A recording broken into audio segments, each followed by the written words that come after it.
Hello, my name is Tom Swanson. Come with me and navigate the turbulent waters of U.S. history. At the end of World War II, Berlin was split up into 4 occupied zones: France, Britain, the United States, and the Soviet Union. The western zones being the democracies and the eastern being the communist.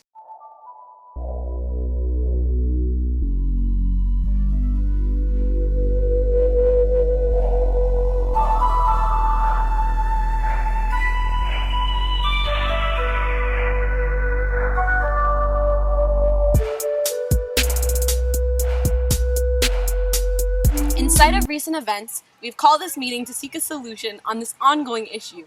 Out of courtesy, we, the Western powers, will give you, the Eastern powers, the chance to explain your reasoning first. We, the Eastern powers consisting of the Soviet Union and our satellite nations, would like to, quite frankly, defend our actions. For the following reasons, we believe that our actions are justifiable. First, as a result of the Yalta Conference in 1945, the 4 superpowers decided to divide the region of Germany amongst ourselves. Thus, it is our right to do as we wish with the land provided. Second, West Berlin has caused us great trouble within our economy. With about 2,000 people moving to West Berlin every day, we are decreasing in population exponentially. Furthermore, West Berlin is inhabited by our skilled laborers, professionals, and intellectuals. As a whole, West Berlin is causing our society extreme instability, and the only solution we can conclude is blocking access to West Berlin. We can't completely afford to extend military aid to those of the East because we don't want our military fully involved in thwarting their efforts. However, we can send efforts to the East in regards to this barrier that they are putting up. If you continue to block these innocent people from leaving East Germany, you won't get away with it.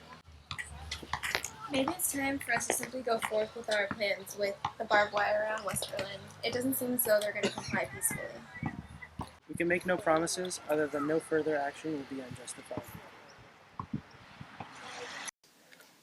The year is 1961. The German Democratic Republic of East Berlin has just finished its construction of the Berlin Wall, splitting the occupied territories of West and East. It extends for 96 miles and towers almost 12 feet. The wall was constructed to prevent the people of East Berlin and the GDR from traveling into West Berlin.